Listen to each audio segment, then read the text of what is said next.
Buenos días y bienvenidos a su Noti Hospitalario.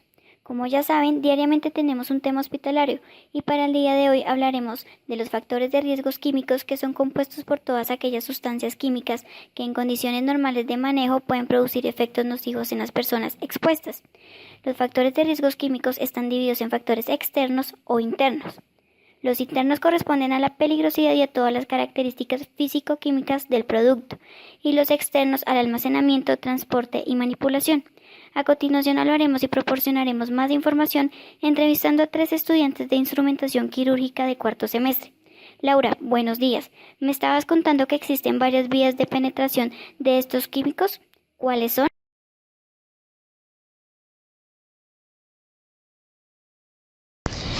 Pues principalmente se da por inhalación. Las partículas muy finas y los gases y los vapores se mezclan con el aire, penetran en el sistema respiratorio, siendo capaces de llegar hasta los alvéolos pulmonares y de allí pasar a la sangre. Por ejemplo, el monóxido de carbono. También puede suceder por absorción cutánea. El contacto prolongado de la piel con el tóxico produce intoxicación cutánea, ya que puede atravesar la barrera de defensa y ser distribuido por todo el organismo, una vez ingresado al mismo. Entre ellos los más peligrosos son liposolubles, como los insecticidas y los pesticidas.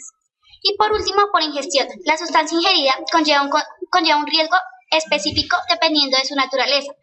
Algunas sustancias muestran su efecto tóxico de forma inmediata, especialmente aquellos de acción mecánica, como los corrosivos, pero otros no lo hacen hasta después de su absorción en el tubo digestivo, distribución y metabolización, por lo que no representan síntomas en un primer momento.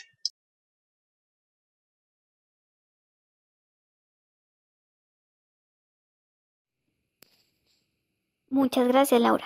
Para concluir este tema debo agregar que los riesgos químicos son los más peligrosos. Su intoxicación puede causar incluso la muerte momentánea, pero también puede ser progresiva y silenciosa. Ahora hablaremos sobre su peligrosidad. Para ello invitaremos a Carol para que nos cuente sobre esta propiedad de los residuos químicos.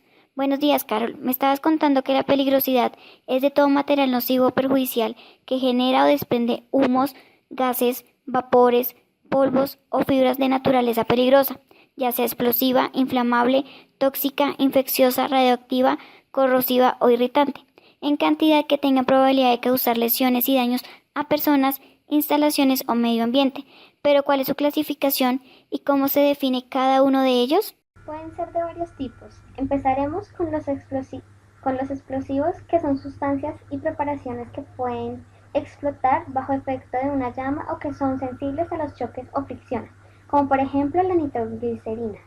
Los inflamables, que al calentarse y finalmente inflamarse en contacto con el aire a una temperatura normal sin empleo de energía o que en contacto con el agua o el aire húmedo desenvuelven gases fácilmente inflamables en cantidades peligrosas, como por ejemplo el benceno, el etanol o la acetona.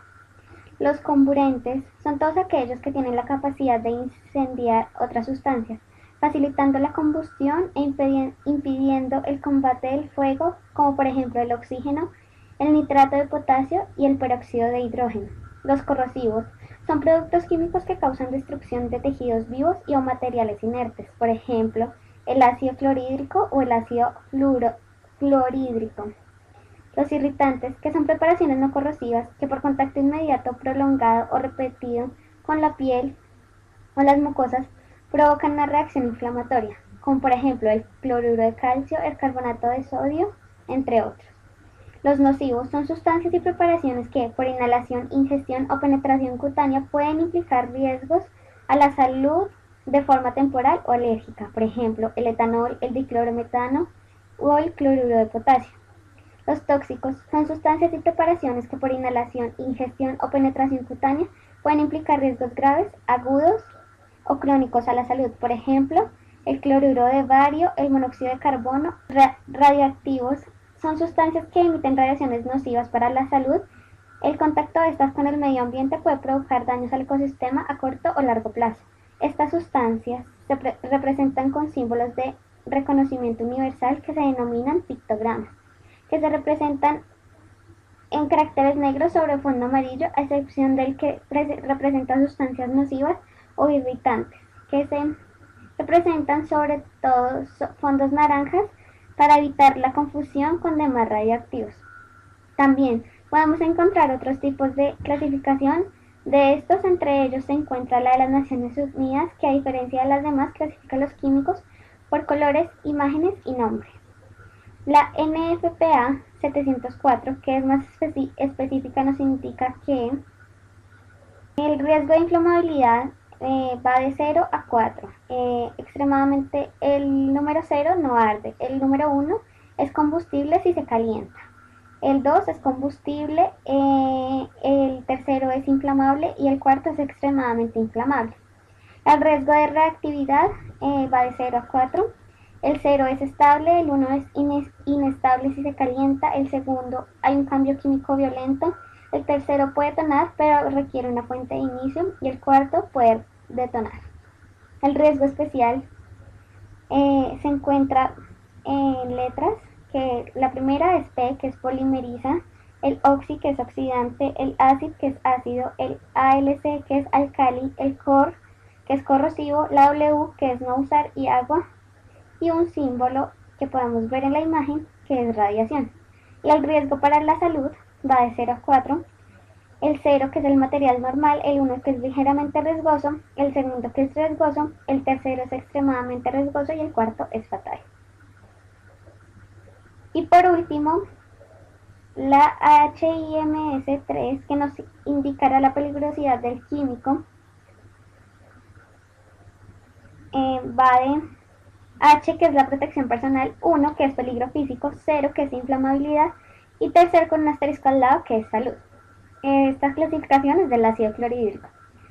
Y el peligro va de 0 a 4, el 0 es mínimo, el primero es leve, el segundo es moderado, el tercero es alto y el cuarto es extremo.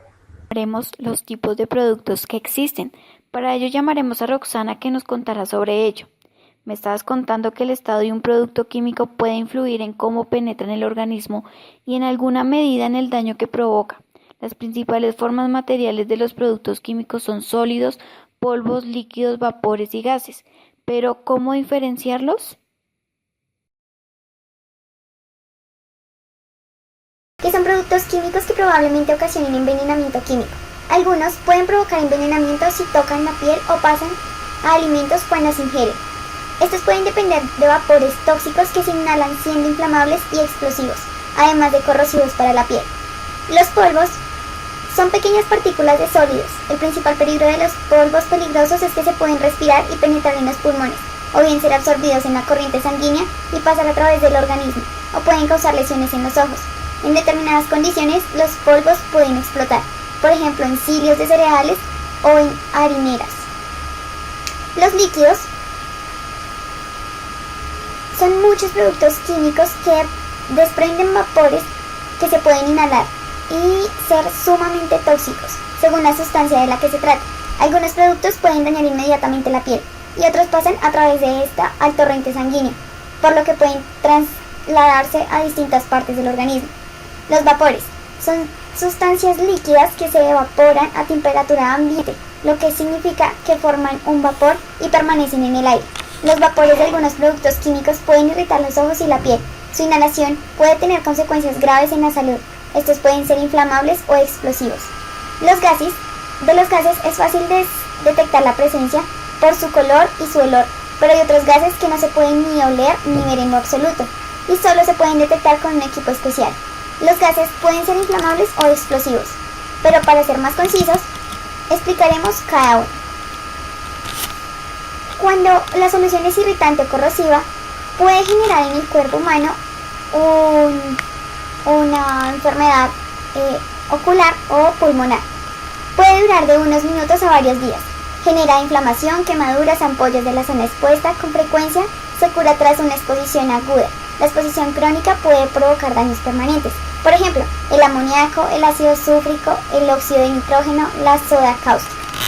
Cuando es una situación fibrógena, normalmente se ocasiona en los pulmones. Esta puede durar años y ocasiona pérdida gradual acumulada de la función de los pulmones, que provoca una discapacidad y muerte si hay una exposición crónica, como por ejemplo el polvo de bauxita, el amianato y el bagazo. Cuando se genera una reacción alérgica, puede ocasionarse por lo general en los pulmones y en la piel. Puede ir de días a años y por lo general en los pulmones provoca enfermedades crónicas similares al asma. e incapacidad permanente. En la piel produce dermatitis profesional, como por ejemplo los endurecedores por aminas para resinas de epóxido. Dermática, que según la piel puede ir de días a años, ocasiona sarpullidos con inflamación y escamación de la piel. Puede proceder de una exposición crónica a productos irritantes, agentes alergénicos, solventes o detergentes, como por ejemplo los ácidos muy ionizados, como el álcalis, detergente, tetracloruro de carbono tricloroetileno. Gracias, Roxana. Para finalizar, quiero comentar que las actividades en las que más se está expuesto a riesgos químicos son actividad docente y de investigación, tareas de soldadura, operaciones de desengrase, operaciones de fundición, destilaciones, rectificaciones y extracciones, limpieza con productos químicos. También se debe tener en cuenta que deben haber medidas para prevenir y controlar los factores de riesgos químicos. Primero, información de los trabajadores, información sobre los riesgos y medidas preventivas, hojas de seguridad sencillas en el puesto de trabajo, normas de trabajo seguras y buenas prácticas. Segundo, formación sobre los riesgos y medidas preventivas, vigilancia ambiental. Tercero, evaluaciones detalladas y controles periódicos, vigilancia en la salud. Cuarto, controles biológicos. Quinto, exámenes de salud, medidas de emergencia y de primeros auxilios. Sexto, camillas, lugares de lavado, duchas y los métodos de protección como caretas nasales o tapabocas industriales para la vía respiratoria, gafas completas de protección o solo gafas oculares para las vías faciales y oculares, uso de guantes ya sean quirúrgicos o industriales para las manos, traje de cuerpo completo dependiendo de la necesidad, zapatos para prevenir la caída de algún frasco y disminuir el riesgo laboral.